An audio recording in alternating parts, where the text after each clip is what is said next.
Disturbing news out of Ottawa. Prominent Conservative politician Tony Clement is taking a step back after news that he shared sexually explicit images and a video with someone online. He claims he's now being extorted and that he believed he was sending these messages to a consenting female. Conservative leader Andrew Scheer says Clement will stay on as member of the party's caucus, but he's stepping down from his role on parliamentary committees. Joining us, we have film critic and Pop Life host Richard Crouse, parent blogger Samantha Kemp-Jackson, and social media personality Stewart Reynolds to go behind the headlines on, I guess, a pretty wow day.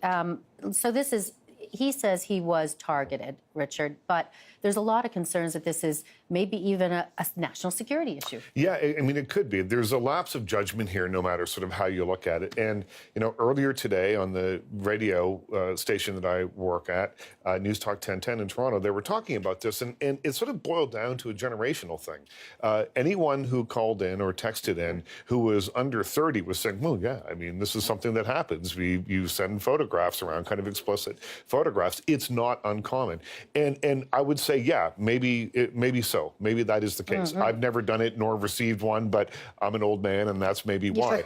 Tony Clement also should have known better, being in the position that he's in, sitting on the committees that he sits on, being close to the throne of power, so to speak, as he is. He should have known better than to become involved in something that could turn into something compromising. We don't have sex scandals in Canada so very often, political sex scandals in Canada, and all of a sudden now it looks like we might have one. Yeah, a serious one. But we do talk about sex scandals, sexting scandals a lot, certainly on both sides of the border.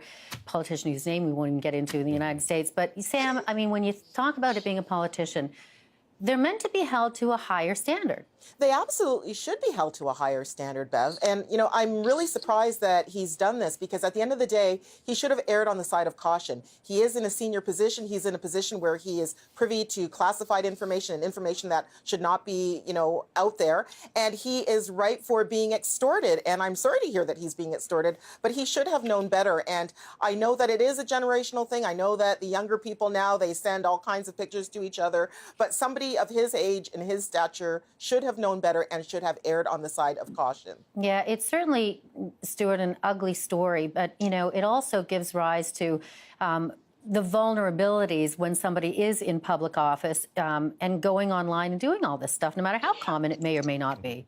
Absolutely. I think you have to be super careful when you're doing all this stuff. And I think it's so ridiculous as well that he's just turned himself into the victim right away. You know, this whole notion of, you know, well, gosh, I've been trapped. It's like, no, you weren't. You weren't. You're smart. You should be smarter than this. It's just little things like, you know, you're always going to be recorded. You know, everything you're sending is going to be filed and documented somewhere. You just need to be smarter than that. And I think it's kind of skeevy. Well, he certainly sounded remorseful. He said he now realizes that it was a bad decision. Well, you always realize it's a bad decision when you've been caught. Did you notice my emphasis on now? Sorry. I mean, it's not funny, but I mean, it is. I mean, that's of course what you say when it happens. You've been caught and you're chastised and you're like, oh, yeah, now I get it. I shouldn't have done it. But the point is sort of, you know, knowing that before you actually do it, particularly when you're in public life and you have access to sensitive, you know, materials that could be the stuff of extortion. And he also said, Sam, I mean, he you know, knows that he needs help or whatever. I believe he used the word treatment. You know, I am all for treatment, and I'm all for people getting the help that they need if they really need it. This really looks to me like somebody who was more than happy to just kind of go on the sidelines and get what they needed to get, and they were caught, and now they're falling back on, you know, I'm an addict, I have an addiction. I don't know what he's inferring. Is he saying that he has a sex addiction? I don't know, but if this was the case, why is it just coming to light now? Why didn't he get treatment before? So, you know, I'm all about treatment, but let's not just use it as a way of getting out of taking responsibility for your bad behavior. Well, Andrew Scheer, the Conservative leaders, said he was led to believe that it was a one-off. So if it's a one-off and he did this and he admits to doing this, then I don't know, Stewart, what's the treatment?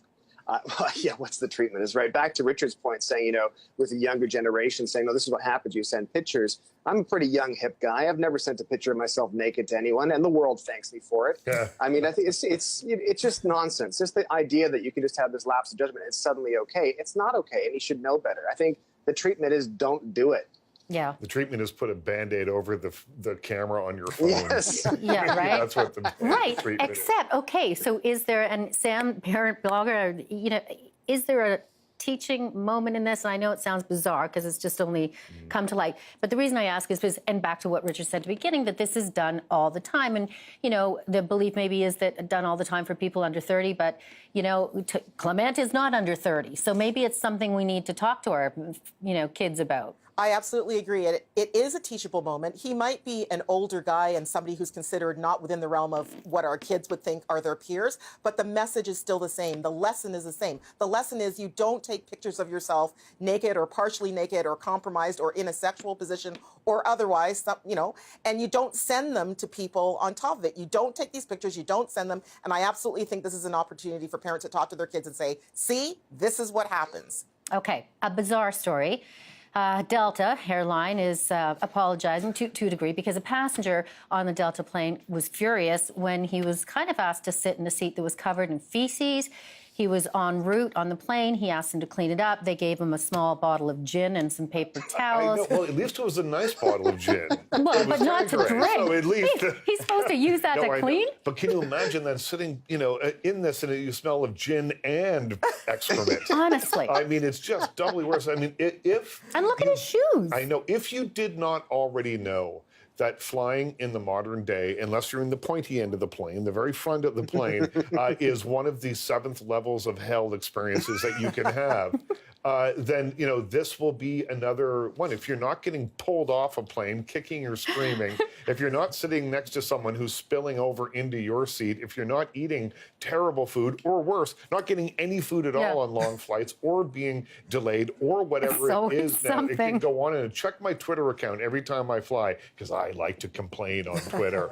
and I mean, this is just another example of this. And Delta afterwards says, oh yeah, listen, we're going to take care of this in the future, and we're sorry that it happened. Yeah. Well, why and how could this possibly have ever happened? And Stewart, I know you haven't stopped laughing since we introduced the topic, but in the meantime, Delta did say, the passenger then said, the person who was sitting beside that chair was also experiencing olfactory distress. Yes, exactly. Oh, no doubt, for sure. I'm just really impressed the passenger knew what to do with the gin for cleaning. I would have drank it right away and said, I need more, it's not working. Drink it and say, I'm out of here. Get another bottle and stick one in each nostril. Sam, they initially said it was a police dog or something who had defecated, but then they later said, no, it was obviously an elderly person who was having trouble. Oh, my goodness gracious. So are we talking about animal waste or human waste? I don't know. I'm not sure it matters that much. It's still gross either way. And I think that is the most appalling story. And as you said, it's bad enough having to go into a plane where you're trapped and you're breathing in recirculated air, germs and all. Now we have to deal with excrement, whether it's from an animal or a human. I'm completely disgusted, and I don't know if I'm going to get back on a plane anytime soon. I can't imagine. Like, it wasn't a little bit either, as we saw from some of the pictures. He said it was all up and down the back of his legs and all of that. And what happens, for Stewart's on the road right now. Stuart, you're going to be flying soon. I'm flying in an hour, and I will be checking my seat very carefully. Well, and I'm on and off airplanes all the time, as are you. And the thing is, they're supposed to be cleaned, and there's a couple of things that I do Sometimes when I go on airplanes. Quickly. Sometimes they do have to do it quickly. That's why take a oversight, little wipe your tray and wipe your head rest. Oh my! But you shouldn't have to check under your seat. And the people that are cleaning the planes should know, as they're going through, that they can smell and look and see that there's something horrible there.